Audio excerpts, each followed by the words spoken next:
다른 시선에서 우리를 돌아보는 월요일 아침 반찬도 역시 마찬가지 주제로 시작하겠습니다. 오늘 방금 보신 택시기사 고령화 문제에 대해 얘기 나눠보겠습니다. 네, 외국의 경우에는 어떤지 얘기를 좀 들어보겠는데요. 오늘 함께 얘기 나눌 두 분이죠. 이나 씨와 또 남재구 씨 나오셨습니다. 안녕하세요. 안녕하세요. 네, 안녕하세요. 자, 방금 보셨다시피 우리나라 택시에 대해서 지금 고령화가 되고 있다라는 내용 보셨는데요. 택시에 대한 주제는 우리 아침 반찬에서 자주 했었는데 오늘 보니까 서울 택시기사 4명 중 1명이 65세 이상 노인이라고 해요. 두 분도 택시 타보실 때 그런 거 좀 많이 느끼시는 편인가요? 어떠셨어요, 이나 씨는? 네, 저도 많이 느꼈습니다. 저 사실은 택시를 일주일에 한 5번 정도? 네, 5번 정도. 네. 가끔씩이라고 해야 되나? 타요. 근데 제가 타는 지역에서는 한 10번 탈 때 6번 정도는 나이 많으신 분이더라고요. 네, 그래서 많이 봤죠. 예, 그래요. 그리고 재구 씨는요? 저도 자주 타는 편인데요. 저 같은 경우에는 10명 중에 적어도 2~3명은 65세 이상의 택시 운전기사였던 것 같습니다. 예.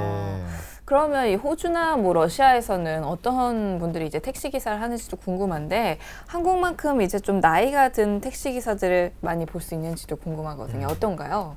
러시아는 일단 나라가 워낙 크기 때문에 지역마다 다르겠지만 일단은 제가 찾아봤더니 평균적으로는 60대 많대요. 택시 기사 하시는 분들은. 근데 이분들은 이제 직업을 하는 것보다는 파트타임으로 많이 한대요. 그러니까 한 뭐 2~3시간 정도. 근데 이제 직업으로 하는 사람들은 이제 30~40대 더 많고요. 그리고 러시아에서는 저는 택시 타봤을 때는 고령화 문제 아니라 외국인들 뭐 예를 들어서 옛날에 CIS 국가 주변에 있었잖아요. 뭐 아르메니아라든가 뭐 아제르바이잔이라든가 이런 분들이 많이 하는데 이런 분들은 30~40대 분들은 러시아어 잘 못하는 분들이에요. 그래서 러시아에서는 나이 많은 것보다는 이제 언어가 안 되는 문제가 지금 심각해지고 있어요. 그렇군요. 호주는 어떤가요? 일단 호주는 한국보다 택시 수가 훨씬 적습니다. 택시가 21,000대밖에 없고 기사도 68,000명밖에 없습니다. 그래서 그건 그 한국 규모의 10분의 1인 겨우예요. 네. 근데 뭐 그 연령대를 보자면 50대가 약 30%를 차지하는데 그리고 60대의 경우는 16%가 정도가 됩니다. 그래서 다른 나라에서 온 이민자들이 많이 하는 일이에요. 두 분 다 뭐 택시기사들이 보통 이민자들이 많이 하는 편인가 봐요. 그리고 50~60대가 대부분이라고 하니까 우리나라처럼 완전 고령화까지는 아니라도 고령화 추세로 지금 흘러가고 있는 그런 분위기인데 지금 두 분 우리나라에서 택시를 타보셨을 때 그 뭐 4명 중 1명 정도 고령 운전자였던 것 같다 이렇게 보셨던 것 같은데 사실 그 고령 운전자가 운전대를 잡고 있으면 택시 타시는 입장에서는 좀 불안하거나 그러진 않았는지 재구 씨는 어떠셨어요? 저 같은 경우에는 노인이라서 불안한 적은 없었습니다. 사실 뭐 내비를 사용할 줄 모르실 때만 걱정했습니다. 길을 잘 못 찾으실 때. 그렇죠. 그때 뭐 그 젊은 택시 운전기사가 그 과속을 하거나 총을 택시 모는 건 사실입니다. 총알 택시. 그래서 노인 운전사를 만나면 뭐 최소한 총알 택시가 아니겠구나라는 생각을 합니다. 오히려 더 안전할 거라는 생각을 하신다는 거죠? 네네. 이나 씨는 어떠셨어요? 저도 사실은 젊은 기사님 이거 택시를 운전하시면 저는 불안해요. 일단은 나이 드신 분들은 일단은 안정감을 주고요. 그 다음에 내비는 못 써도 길을 잘 알더라고요. 그러니까 젊은 기사님들은 대부분 내비로 이제 주소를 찍고 가시는데 나이 많으신 분들은 그만큼 경력이 있어서 그런지 이제 위치만 알려주면은 내비도 안 찍어도 잘 가더라고요. 그리고 저는 개인적으로 여자니까 이제 나이 많으신 분들 이제 그 운전하면은 편한 게 뭐냐면 보통 본인들이 이 얘기를 많이 해요. 뭐 가족이 어떻다, 뭐 이번에 손자 낳는데 무슨 대학교 다닌다라든가 그리고 러시아에 대해서 여기 고부감이라든가 옛날에 소련 때 어땠는지 다 알기 때문에 이렇게 굉장히 지식도 많아요. 근데 좀 젊은 분들은 이제 개인적인 질문 물어보니까 저는 싫더라고요. 왜냐하면 어디서 왔냐, 뭐 러시아에서 왔다고 하면 친구 있냐, 아직 결혼도 안 했는데 소개해줄 수 있냐, 나중에 카드도 주더라고요. 근데 저는 개인적으로는 이제 잠깐 타고 내리는 사이인데 이렇게 좀 일단 불편해요. 그렇군요. 저 같은 경우에는 나이 많으신 분이 택시 운전하는 거에 대해서 별 생각이 없었는데 며칠 전에 택시를 탔는데 여의나루를 가자고 말씀을 드렸더니 계속 잠실나루를 얘기하시더라고요. 그래서 집에 가는 데는 굉장히 좀 불안한 마음이 살짝 들긴 했었는데 이 문제가 고령 택시 기사의 사고율이 또 증가를 하고 있다고 하더라고요. 그래서 많은 분들이 좀 이용을 하는 택시이다 보니까 이 같은 고령 기사 택시가 좀 사회 문제가 되고 있는 건 아닌가 또 이런 생각을 하게 되는데 두 나라는 또 어떤지도 궁금합니다. 재구 씨는 어떤가요? 예, 호주 같은 경우는 딱히 고령 기사 택시가 아직 문제가 되지 않았지만 최근에는 호주 뉴사우스웨일즈라는 주에서 일반 고령 운전자의 문제가 거론됐는데요. 한 경찰 고위 간부가 75세 이상의 노인들의 운전을 금지해야 한다는 주장을 했습니다. 그래서 그 노인 단체들의 반발을 샀던 일은 있었어요. 이 문제가 고령기사 택시 문제에도 영향을 끼치지 않을까 생각합니다. 러시아도 아직 고령 택시 기사 대해서 문제는 없었습니다. 일단 러시아는 남자들 경우에는 평균 생명이 짧습니다. 60년밖에 안 되거든요. 그리고 일단은 러시아에서는 이제 기사들보다는 일반인들 70세 넘으면 이제 시력도 안 좋아지고 반응도 느려지니까 뭐 택시보다는 이제 그냥 운전자 다 일반인들 70세 이상 넘으면 좀 운전 못하는 법이 생겼으면 좋겠다는 소리가 커지고 있어요.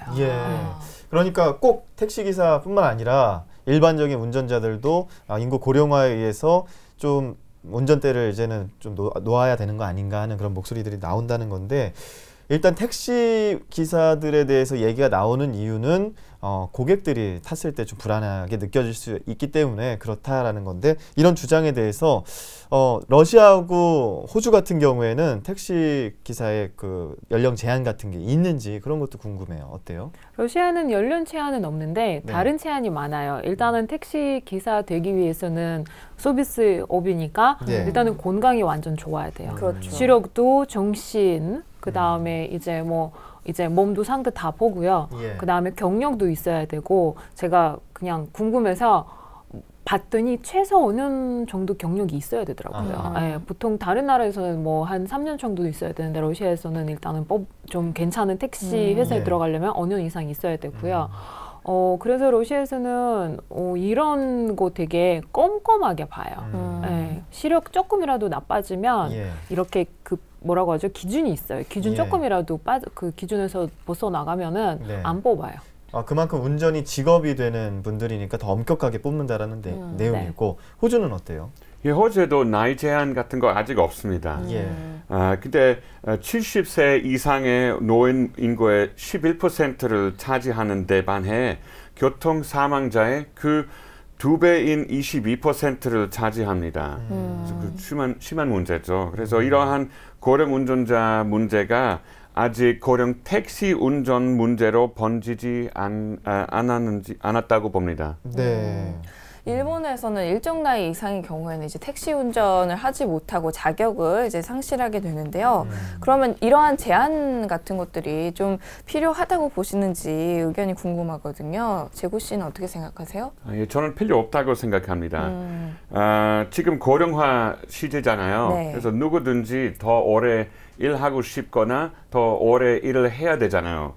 그래서 뭐 나이 제한을 두는 것보다 뭐 정기적인 면허 갱신으로 고령 운전자를 관리하는 것이 더 좋다고 생각합니다.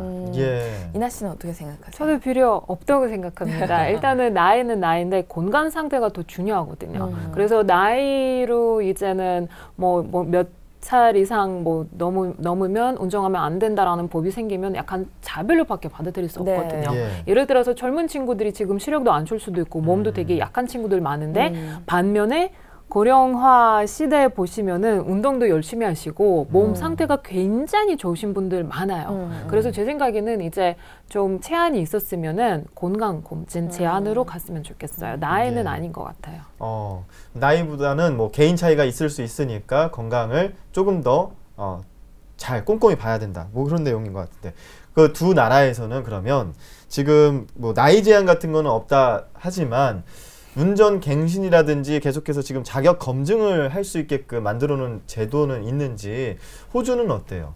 예, 호주 경우에도 교통사고 예방을 위해 네. 75세 이상 노인은 매년 의료증명서를 제출해야 하고 그리고 85세 이상 노인은 네. 2년마다 운전면허증 갱신을 해야 합니다. 예.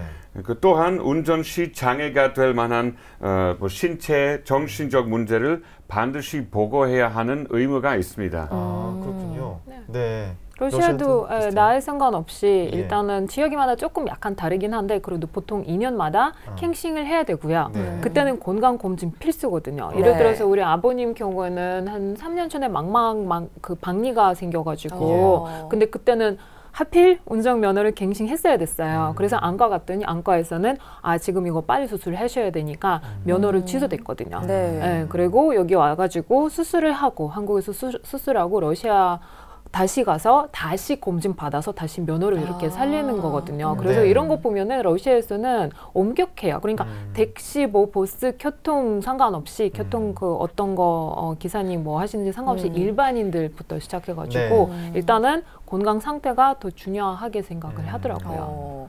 그런데 이제 여기에서 고령 운전자의 차량을 좀 알 수 있도록 그러면 뭐 제한을 둔다기보다는 스티커를 부착을 하자 표시를. 이런 얘기가 있어요. 실제 뭐 몇몇 나라에서도 스티커를 붙이기도 한다고 하네요. 이 두 나라에서는 그러면은 이런 제도가 없겠죠. 어떤가요? 러시아는 일단은 초보 운전자 빼고는 예. 스티커 붙이지 않습니다. 근데 한국에 오면은 여러 가지 스티커 있잖아요. 뭐 베이비 인드카, 뭐 자동차 애기 있다라든가 아니면 뭐 임산부라든가 그래서 외국인들이 특히 러시아 사람들이 놀라요. 되게 재밌어해요. 러시아에서는 약간 개인 정보 노출 이렇게 느끼거든요. 그리고 만약에 고령화 운전자다 이렇게 붙이면은 안 좋은 일이 또 생길 수 있어요. 그렇죠. 왜냐면 젊은 친구들은 이제 뭐 도둑이라든가 안 좋은 친구들 있잖아요. 그러면은 이제 여기 운전하는 사람이 스티커가 할아버지 할머니니까 힘이 없겠구나 이렇게 도둑 맞을 수도 있으니까 러시아에서는 있을 수 없는 일이에요. 그렇군요. 네. 예, 호주에서도 아직 특별한 표식을 하고 있진 않아요. 근데 최근에 한 보험회사에서 노인 운전자 차량에 스티커를 붙이자고 주장했다가 노인 차별이라는 비판에 그 주장이 쑥 들어갔습니다. 그렇죠. 아무래도 노인 운전자다 이렇게 표시가 되어 있으면 운전을 하고 있는 와중에서도 좀 무시를 당하지 않을까 또 이런 우려도 생기는데 그렇다면은 이런 표식에 대해서 개인적으로 이제 뭐 찬성을 하시는지 반대를 하시는지도 궁금하거든요. 어떤 의견 갖고 계신가요? 반대하실 것 같은데요? 만약에 노인 운전자가 혜택이 있다. 예를 들어서 장애인처럼 주차장이 있다. 이런 거 혜택 같은 건 있으면은 당연히 있어야 된다고 생각하는데 특별하게 받은 혜택이 없으면은 표시할 의미가 있는지 모르겠네요. 반대하겠습니다. 재구 씨는 어떻게 생각하세요? 전 반대합니다. 그런 거 필요 없다고 생각합니다. 그렇죠. 그래요. 이제 오늘 그 택시 운전기사들의 고령화에 대해서 이야기를 나눠보다 보니까 운전자들의 고령화까지 얘기가 확대가 됐는데 끝으로 그 한국에서 사시면서 뭐 한국 운전자들 꼭 이런 것 꼭 지켜줬으면 좋겠다라는 게 있다면 어떤 것들이 있는지 마지막으로 들어보고 이 시간 맞춰볼게요. 네, 이나 씨 어떻게 생각하세요? 우리 이때까지는 택시 이야기 많이 했잖아요. 그런데 저는 아직까지는 편하지 않은 거 있더라고요. 친절하지 않으신 분 많아지고 있습니다. 우리 서로 친절하게 하루를 즐겁게 보냈으면 좋겠습니다. 맞아. 그리고 한국 사람들의 성격은 좀 급한 편이잖아요. 그래서 뭐 모두들 바쁜 출퇴근 시간에 사거리에서 꼬리 물기 안 했으면 좋겠습니다. 그리고 깜빡이 없이 차선 변경을 한다거나 뭐 끼어들기 등이 가장 큰 문제 아닌가 생각합니다. 그래서 여러분 오늘 꼭 양보 운전하십시오. 네. 자, 오늘 두 분과 함께 택시기사의 고령화 문제 그리고 전체적인 한국의 운전자 또 문화까지 알아볼 수 있었습니다. 아침 반찬 여기서 마치겠습니다. 고맙습니다. 감사합니다. 감사합니다.